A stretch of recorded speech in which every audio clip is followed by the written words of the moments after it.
हम अपने स्वाध्याय को आगे बढ़ाते हैं। क्षमा के लिए हमारा चल रहा है आपके अवचेतन मन की शक्ति का स्वाध्याय चल रहा है, जो डॉक्टर जोसेफ मर्फी की है। तो 17 लेसन चल रहा है, क्षमा के लिए अवचेतन मन का प्रयोग कैसे करें। आगे बताते हैं। एक हत्यारे ने खुद को माफ करना सीखा। आर्थर ओ ने कई साल पहले यूरोप में एक आदमी की हत्या कर दी थी।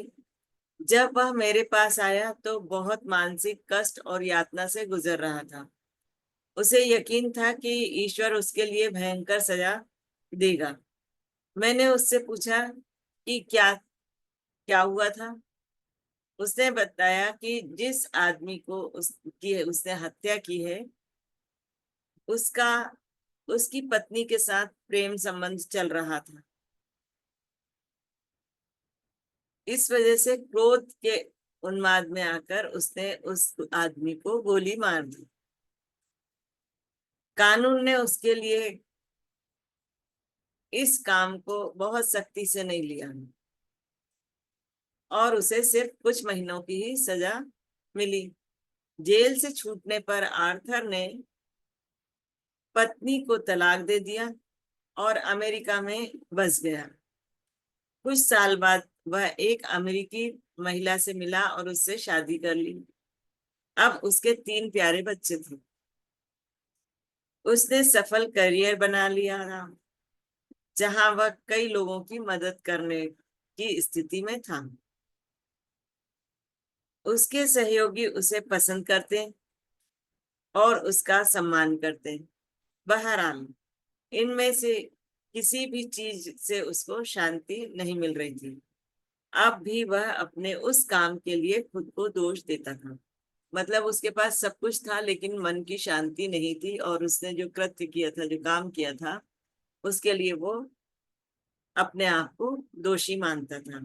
आर्थर की कहानी सुनने के बाद मैंने उसे समझाया कि वैज्ञानिकों के अनुसार हमारे शरीर की सभी कोशिकाएं हर 11 महीने बाद बदल जाती हैं। इसलिए शारीरिक और मनोवैज्ञानिक रूप से अब वह व्यक्ति नहीं था जिसने हत्या की थी। उसे तो बदले हुए कई साल हो चुके थे। यही नहीं, उसने खुद को मानसिक और आध्यात्मिक रूप से भी बदल लिया था। अब वह मानवता के प्रति प्रेम और सद्भाव से भरा था। जिस व्यक्ति ने बरसों पहले वह अपराध किया था, वह तो मानसिक और आध्यात्मिक रूप से कभी का मर चुका है। खुद को क्षमा न करके आर्थर एक निरपराध व्यक्ति को सजा दे रहा था। मतलब जो अगर वो खुद को माफ नहीं कर रहा था, तो जो सब कुछ बदल चुका था, उसको सजा भी मिल चुकी थी उस काम की, लेकिन वो फिर भी अपने आप को दोषी मान रहा था, तो वो अपने आप को माफ नहीं कर रहा था। इस स्पष्टीकरण का उस पर गहरा प्रभाव पड़ा। उसे ऐसा लगा जैसे उसके दिमाग से बहुत भारी बोझ हट गया। उसे बाइबल की इस सच्चाई के आंतरिक महत्व का पहली बार एहसास हुआ।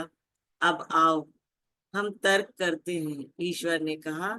हालांकि तुम्हारे पाप खून से रंगे होंगे, लेकिन वे बर्फ जैसे सफेद हो जाएंगे। हालांकि वे खून की तरह लाल होंगे, लेकिन वे ऊन जैसे बन जाएंगे। आलोचना आपकी सहमति के बिना आपको चोट नहीं पहुंचा सकती। रेमोना के नाम की एक स्कूल टीचर मेरे एक भाषण के बाद मेरे पास आई। उसने बताया कि हाल ही में उसे एक भाषण देना पड़ा। भाषण के बाद उसकी एक साथी स्कूल टीचर ने उसे एक आलोचना भरी चिट्ठी भेजी। उसमें लिखा था कि रेमोना बहुत जल्दबाजी में बोली थी, कुछ शब्द खा गई थी और उसकी आवाज सुनाई नहीं दे रही थी। उसका वाक्य गठन कमजोर था और उसकी बात सारगर्भित नहीं लग रही थी। इससे रेमोना आहत और नाराज हो गई। वह अपनी आलोचना से द्वेष करने लगी और स्कूल में उससे दूर दूर रहने लगी। जिस आलोचक ने उसको लिखा था पत्र, उससे वो दूर दूर रहने लगी और उससे द्वेष करने लगी। जब मैंने रेमोना से सवाल किया तो उसने अंततः स्वीकार किया कि आलोचना दरअसल सही थी। उसे वयस्क श्रोताओं के सामने बोलने का कोई अनुभव नहीं था। वह भाषण देने से पहले घबरा रही थी और बाद में वह खुश थी कि उसने यह काम कर दिखाया। यही कारण था कि वह अपनी साथी टीचर की आलोचना से इतनी आहत हुई। यह तो ऐसा था जैसे किसी नन्हे बच्चे को इस बात पर डांटा जा रहा हो कि वह ज्यादा तेज नहीं दौड़ा, जबकि इसके लिए सिर्फ चलना ही अद्भुत काम था। अगर जिसने कभी कोई काम नहीं किया हो और उसने अगर वो काम कर दिया हो तो खुशी होती है उसको कि उसने कम से कम कर लिया, कर दिखाया। वही ये टीचर रेमोना के साथ भी हुआ था कि वो खुश हो गई थी कि मैंने भाषण तो दे दिया।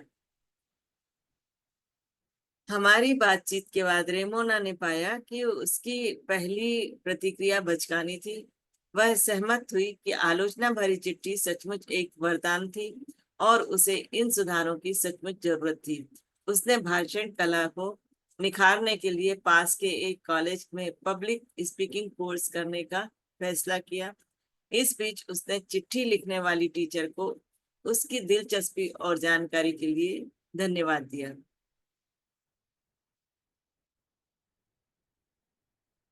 करुण कैसे बने? क्या होता है अगर रेमोला को मिली चिट्ठी पूरी तरह गलत होती? क्या होता अगर उसके पास यह सोचने का अच्छा कारण होता कि उसके भाषण की यह आलोचना बिल्कुल गलत है? उस मामले में रेमोना को यह एहसास होता कि उसके भाषण के शब्दों या अंदाज में ऐसा कुछ था जिससे उस चिट्ठी लिखने वाली के पूर्वाग्रहों, अंधविश्वासों या संकीर्ण विश्वासों को झटका लगा होगा। समस्या उसके साथ नहीं बल्कि लेखिका के साथ होती है। इसे समझना करुणा की दिशा में पहला अनिवार्य कदम उठाना है। अगला तार्किक कदम सामने वाले की शांति, सद्भावना और समझ के लिए प्रार्थना करना है। जब आप जानते हैं कि आप अपने विचारों, प्रतिक्रियाओं और भावनाओं के मालिक हैं, तो आप आहत नहीं हो सकते।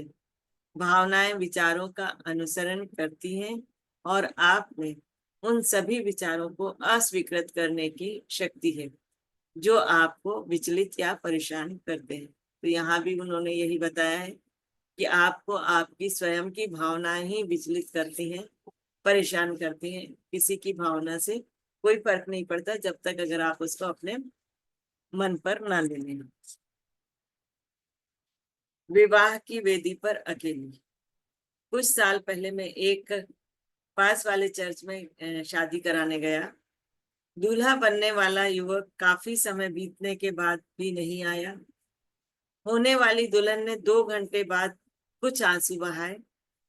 फिर उसने मुझसे कहा, मैंने देवीय मार्गदर्शन के लिए प्रार्थना की थी।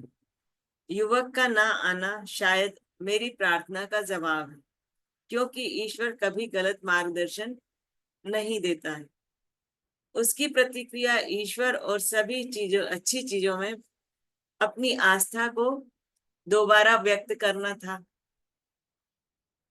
उसके दिल में कोई कटुता नहीं थी, क्योंकि जैसा उसने कहा, हालांकि मैं इस विवाह के लिए बेताब थी, लेकिन मुझे लगता है कि यह विवाह सही नहीं होता, क्योंकि मेरी प्रार्थना सही कर्म के लिए थी, सिर्फ मेरे लिए नहीं बल्कि हम दोनों के लिए।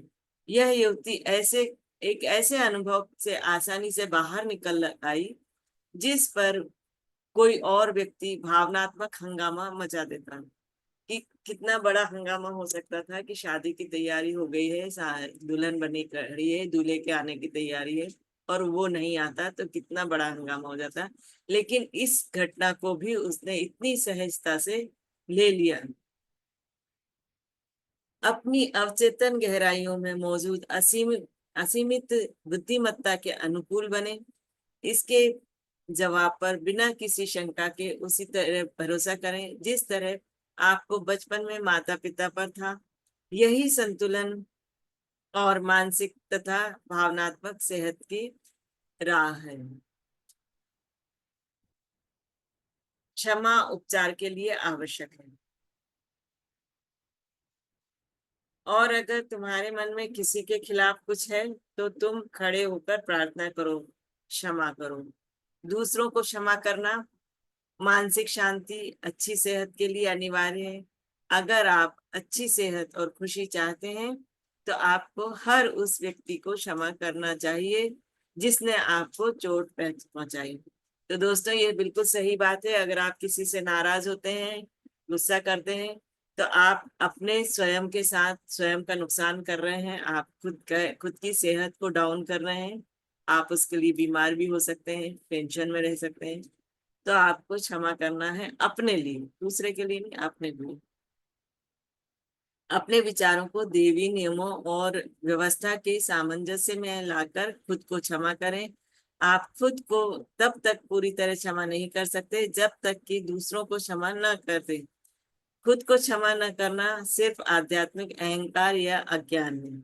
आज के मनोदैहिक चिकित्सा में इस बात पर लगातार जोर दिया जा रहा है कि द्वेष, दूसरों की आलोचना, पश्चाताप और शत्रुता कई रोगों के कारण है, जिनमें अर्थराइटिस से लेकर हृदय रोग तक शामिल है। इन नकारात्मक भावनाओं से उत्पन्न तनाव सीधे शरीर के प्रतिरोधक तंत्र को प्रभावित करता है, जिससे आप संक्रमण रोग के शिकार हो जाते हैं। तनाव संबंधी विकारों के विशेषज्ञ बताते हैं कि दुर्व्यवहार के शिकार, धोखा खा चुके या आहत लोग अक्सर प्रतिक्रिया करते हुए द्वेष और नफरत पाल लेते हैं। यही प्रतिक्रिया उनके अवचेतन मन में गहरा घाव उत्पन्न कर देती है, जो लगातार टीस मारता रहता है। सिर्फ एक ही इलाज है, उन्हें अपनी चोट को काट कर हटाना होगा, और इसका एकमात्र अचूक तरीका है क्षमा करना। तो दोस्तों, ये आज का हमारा स्वाध्याय यहीं पर समाप्त होता है।